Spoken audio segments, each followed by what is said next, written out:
Hey everybody, it's not all hand sawing and nail banging around here. Today we were assigned to do a lesson on problem solving and critical thinking. So here's a look at what happens here at Quincy High School Carpentry. Tips for critical thinking. With me, here we go. Here we go. We're a problem solving exercise here. So what is problem solving, everybody?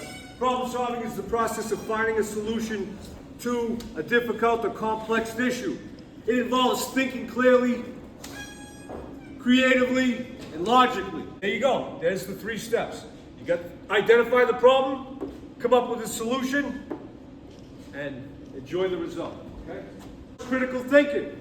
Critical thinking is the ability to examine information using reasoning or developing ideas and solutions. And let me tell you something. If you practice being off your phone, you can do this much better. If you take time away from your phone, all right? It involves thinking deeply, checking facts.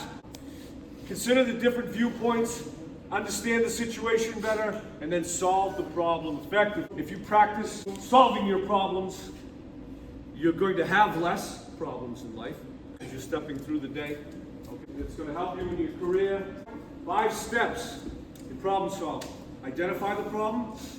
So what's really going on? Sometimes we make things up in our mind, don't we? We get a little ahead of ourselves and we create a problem that isn't even a problem. Sometimes you need to think about that and step back, right? You had a conversation with someone, you didn't like the way it goes. Then you start imagining all the things that they're thinking, but you have no idea what they're thinking. So don't create that problem. Yeah. Go back 1 slide, please. Yes. Thank you. Why am I going back 1 slide? I'm curious to know that. The paper. For the paper. You're interrupting my show here. Sorry. It's the Itchy and Scratchy show. Come on. Well, let's hold off on that till the end. All right. So, like I said, identify what's really going on. And that's a key word, really. Not in your mind, not in your imagination, but what's really going on. Think about it, right? Okay. Consider what makes a situation a problem and who it affects. An example, imagine school eliminates Thursday pizza sales. What makes it a problem and who does it affect? I don't know. How about people who rely on every Thursday eating pizza? That's their thing, right? Does that make them a problem? That make a problem for them? Yes. I don't know, maybe like, hey, I didn't bring my lunch today. The only thing I like to eat is pizza, but I'm all set for Thursday. They got it, right? Uh-oh, we got a problem, right? I don't know. I don't know if that's a good example, but I'm working here. The 5 steps to solve. Gather information. Look for facts, data, not opinions. Got a reliable source, like an expert opinion, research, or official reports. So this is all going to be done on your computer or your phone. In the old days, a newspaper or a magazine. Example, don't listen to gossip in the hallway about why Thursday pizza sales have stopped. Talk to somebody, an administrator who might know, right? Hey, why'd they do that? Brainstorming. 5 different approaches to the problem. So come up with an idea, brainstorm, share it with others.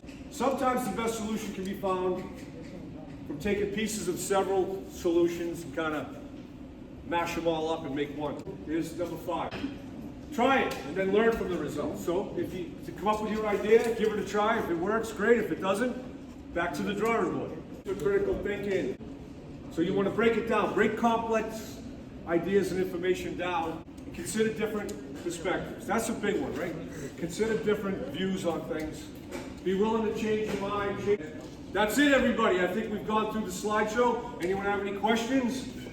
You guys have a exit ticket to work through? I'll turn on the lights. You guys can go. Hey, feel free to talk amongst yourself and solve these problems. Get it done. Hey, and as Miss Levine would say, you guys are the best.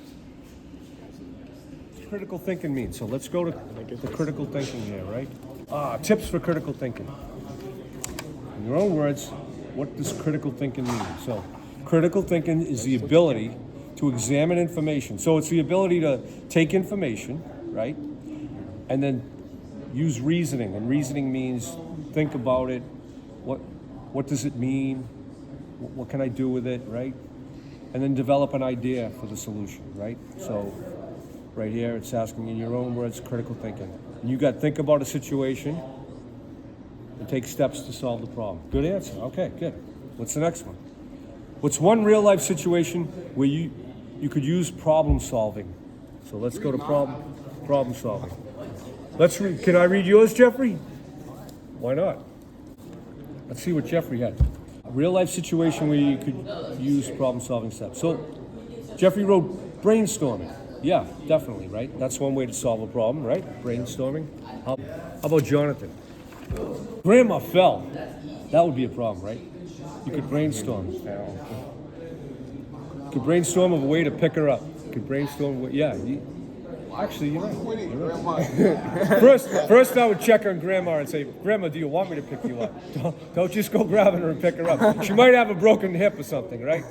If she, I mean, you're a young guy. Maybe your grandma's not that old, but my mom, who just recently passed away, was grandmother to my kids. If my poor mom fell, my kids wouldn't brainstorm to pick her up. They'd be, how do we make her comfortable till the EMTs come get her, right?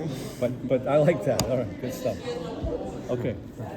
So, for you guys, what's a real life situation where you could use a problem solving? Schoolwork. Schoolwork. There you go. Getting your homework done. Good one, Alex.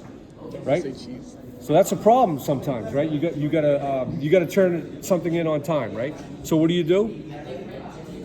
What would you do for that? If you knew like you had your sports and your YMCA thing and the things that you do, right? Yeah. What would be your solution to that problem?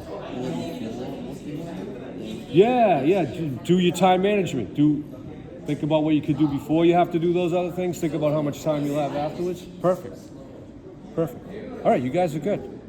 Looks like you guys will get 100 on this. Yeah.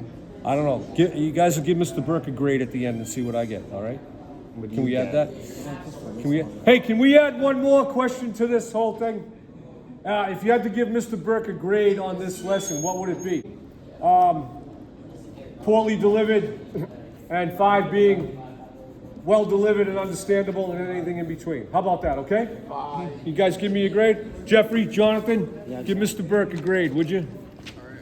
And your answer to this will influence my grading for Aspen on your chart. Just remember that. So you might want to brainstorm your thoughts before you put them down. I'm only kidding. Whatever you guys think. Mr. Burke? Good man. Huh? I put a 6 out of 5. You could put a 6 out of 5. Yeah, you could. You could put a, yeah. Well, however you want. However you want. I'm not advocating for that. Before I do, I'm going to give you a heads up. Make sure your name and date's on it because that's going to be part of the assessment. You have 3 questions, and then you have your name and your date. That's 5. So it's 20 points for each one, right? So if you leave the date off, I'm taking 20 points off, okay? All right, good.